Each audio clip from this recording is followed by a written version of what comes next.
They called the planes widowmakers, engines that cut out without warning, landing gears that collapsed, aircraft so unstable even veteran combat aces hesitated to touch them. And when the U.S. Army Air Forces needed someone to fly those planes anyway, they didn't turn to their most decorated men. They turned to women they didn't fully trust, women they quietly believed were expendable. What happened next would force some of America's most celebrated male pilots to say something unthinkable in World War II: "We won't fly without them." If you enjoyed deeply human war stories like this, consider subscribing. In the early 1940s, America was desperate for pilots. The war was expanding faster than training programs could keep up. Every bomber rolling off an assembly line needed to be ferried across the country. Every repaired fighter had to be test flown before returning to combat. Every hour a trained male pilot spent doing that was an hour he wasn't fighting overseas. On paper, the solution seemed obvious. Women had been flying for years. Some had more flight hours than the men now wearing officer insignia. But inside the command rooms of the Army Air Forces, confidence was in short supply. Generals didn't doubt the women's courage. They doubted their usefulness. Many believed women lacked the nerves for emergency situations. Others quietly assumed that if a woman crashed, the loss would be acceptable. And so, when the Women Air Force Service Pilots, the WASP, were formed, their assignments reflected that thinking. No glory, no combat credit, just the most dangerous non-combat missions imaginable. They ferried brand new aircraft straight from factories where mistakes hadn't been worked out yet. They test flew planes fresh from repair shops where a single loose bolt could mean death. They flew without ejection seats, without pressurized cabins, often without radios. And if they were killed, their families received no military death benefits, no flags, no honors, just a telegram and a bill for transporting the body home. Inside cockpits vibrating with uncertainty, these women understood the unspoken truth. They were being tested not to prove they belonged, but to prove the generals right if they failed. At airfields across the United States, male pilots watched closely. Some mocked them. Others refused to brief them properly. A few openly predicted disaster.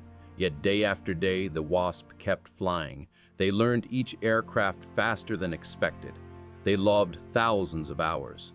They adapted to machines that tried to kill them and survived. The tension wasn't just in the air. It was in the command decisions that followed.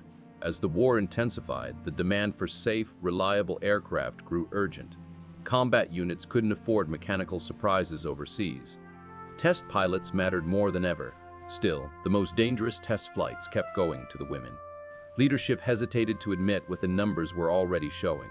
Because the crash rates didn't spike, they dropped. Male aces began noticing something unsettling. The women weren't just surviving these flights, they were diagnosing problems others missed, reporting subtle vibrations, identifying control failures before catastrophe, bringing back aircraft that should never have landed. Some male pilots began quietly requesting WASP evaluations before taking planes into combat. Moments like this changed history. Hit like so this story reaches more people. The turning point didn't come in a meeting room. It came on a runway. A high-performance fighter, notorious for killing pilots during test flights, was cleared for service. A WASP pilot flew it first. She landed, calmly walked to the operations shack, and listed 3 issues that would have gotten the combat pilot killed overseas. The fixes were made. A male ace took the same aircraft days later and lived. Stories like that spread fast. Requests became demands. Squadrons started pushing back when commanders tried to assign untested planes without WASP sign-off. Some combat pilots flatly refused to fly unless a woman had ferried or tested the aircraft first. The irony was impossible to ignore. The pilots once deemed too fragile were now the margin between life and death. For the generals, this was an uncomfortable realization.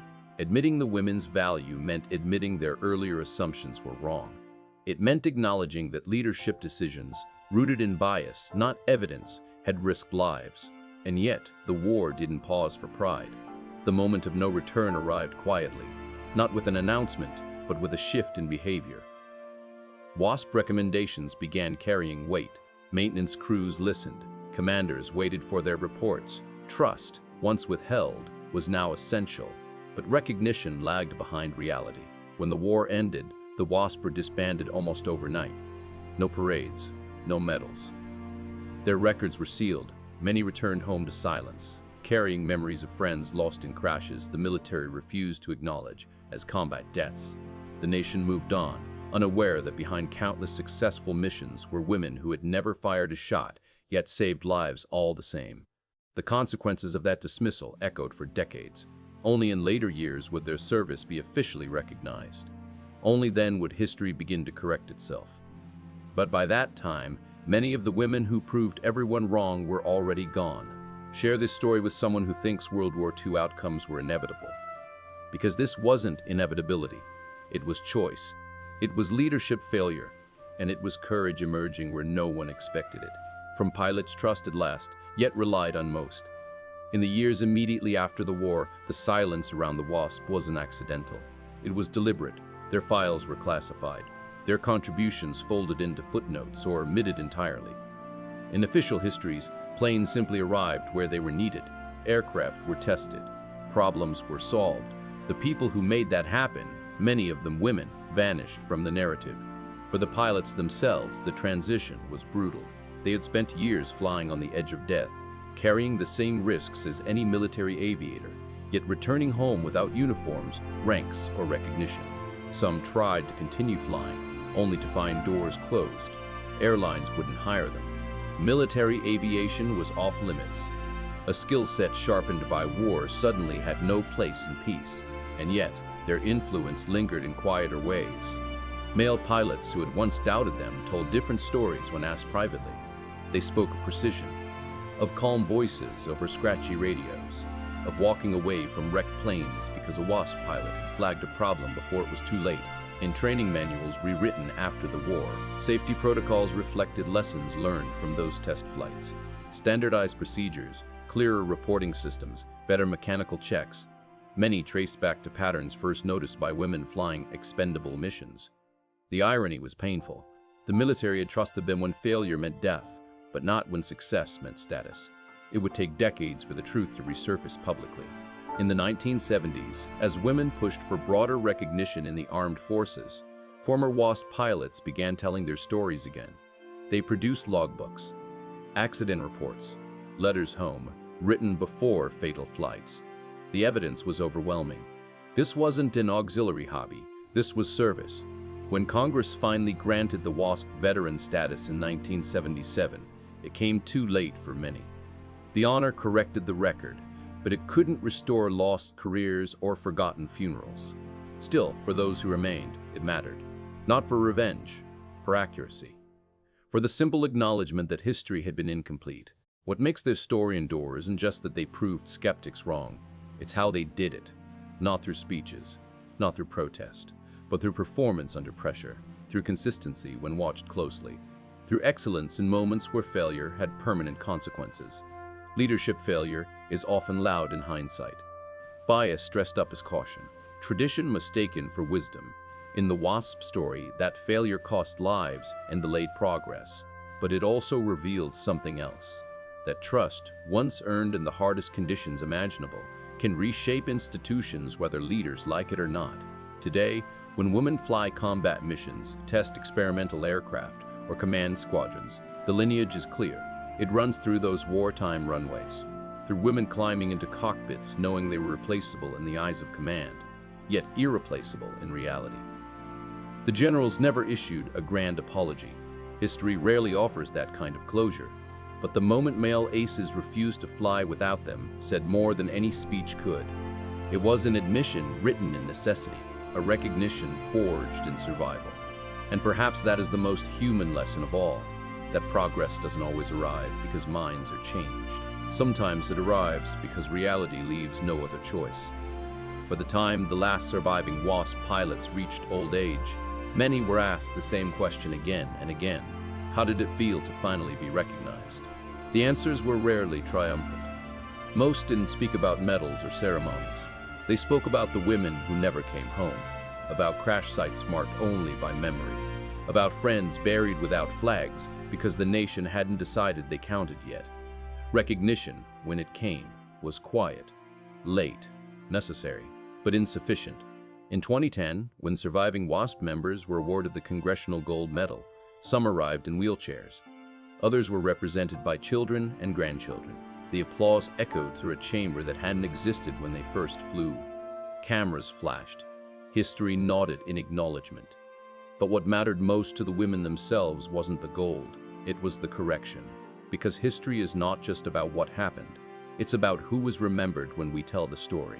The WASP forced a truth into the open that military leadership had tried to avoid. Competence does not care about gender. The sky does not care about assumptions. An engine failure doesn't ask who is in the cockpit, only whether they know what to do next. When male aces refused to fly without women they had once dismissed, it wasn't political, it wasn't ideological.